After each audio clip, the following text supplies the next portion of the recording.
Hi, and welcome to the Birdwatching channel and this first in a series of 3 programs about woodpeckers. I'm your host and fellow birdwatcher, Sharon Sorensen. In part 1, we'll look at what makes woodpeckers different from other songbirds. In part 2, we'll focus on identifying 6 common woodpecker species and distinguishing males from females and adults from youngsters. In part 3, we'll offer tips for attracting woodpeckers to your yard. So, let's get started.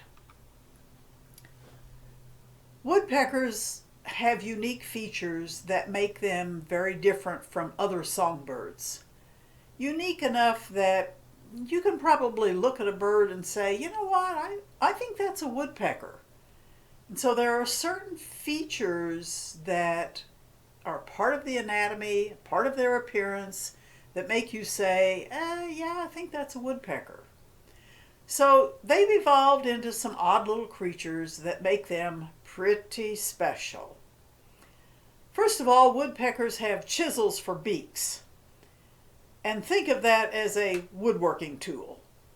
And indeed that chisel exists whether you're talking about the really large woodpeckers like this one, which is crow-sized, or whether you're talking a woodpecker that's, say, robin-sized, or some woodpeckers that are somewhat smaller than robins, say a medium-sized woodpecker, or even whether you're talking about our very smallest woodpecker, or his look-alike cousin who's only slightly larger. So all of our woodpeckers have chisel bills, and they use those bills very effectively.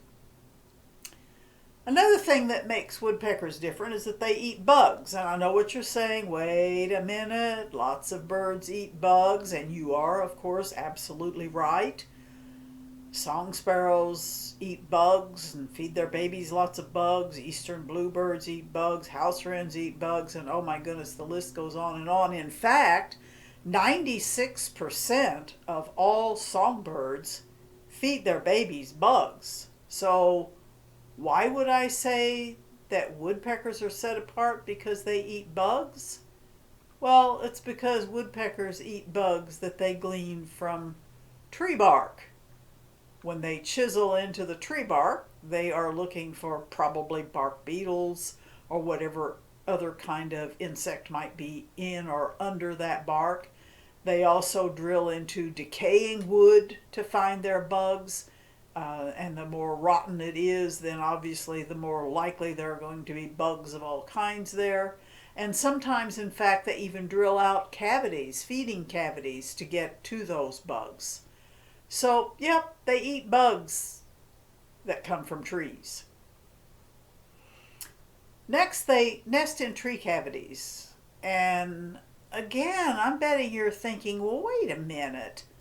Lots of things nest in cavities, and originally, before humans came along and provided nest boxes, all of those cavities were natural cavities found in trees somewhere. And that's true. Lots of birds do nest in cavities, but not that they've carved out themselves. Only woodpeckers can carve out their own nest cavities or their own roost cavities. So what about those other cavity nesting birds? Well, you know what? They hunt up woodpecker nest cavities that have been abandoned. Once a woodpecker uses a nest cavity, it tends not to use it again. So off it goes to drill out another cavity. Well, that makes a lot of other birds really happy, including wood ducks and mergansers and Carolina wrens and house wrens and bluebirds and titmice and tree swallows, American kestrels and all the chickadees and all the nuthatches. In fact, there are some 86 species of birds across the United States that nest in cavities. Now, some are larger birds that can't use nest cavities drilled out by woodpeckers, but Even some small mammals and reptiles depend on woodpeckers. So think about the significance that woodpeckers have in the environment when it comes to providing nest sites for other creatures. Another thing that makes woodpeckers really unusual is that they have very stiff tails. They use those tails to prop themselves up. Notice that this woodpecker is using her tail to hold herself against the feeder. She's sort of leaning back, and if she didn't have that tail there to hold her in place, well, you can see the dynamics. She'd fall off. This woodpecker shows the stiffness of its tail with the points showing. So those feathers are so stiff, they tend to have 2 to 4 in each tail. And so there they are, showing that that tail is not only sharp, but stiff. And if you could somehow have that feather in your hand, you could actually poke a hole in your finger.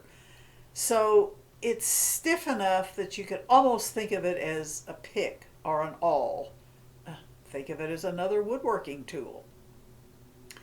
This woodpecker is using his tail to brace against the tree, and unlike the one we saw at the feeder, this one is leaning way back to look up to see where it should go next.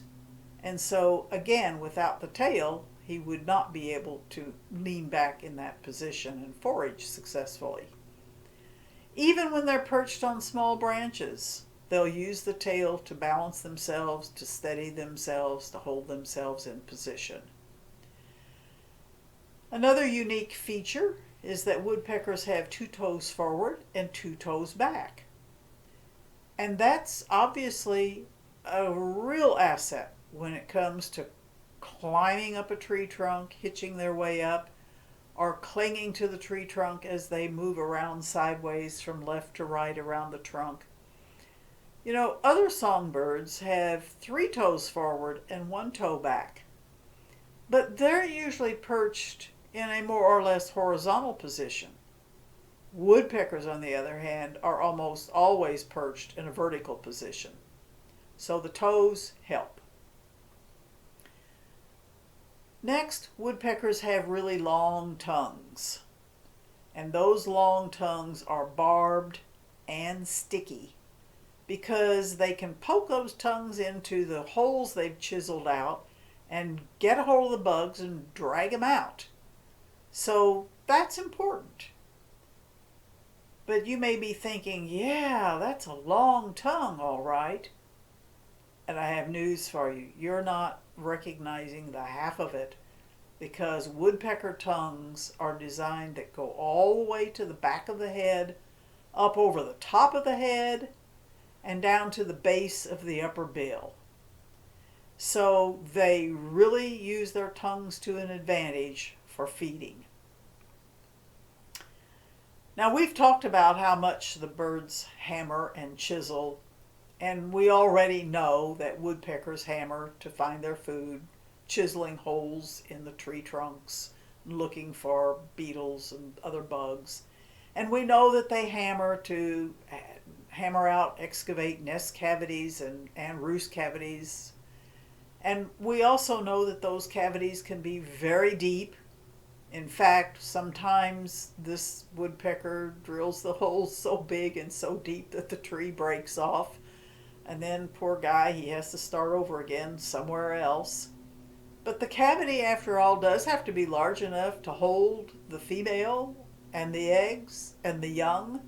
So we're not talking a little 2-inch hole here. We're talking a hole the size of the bird.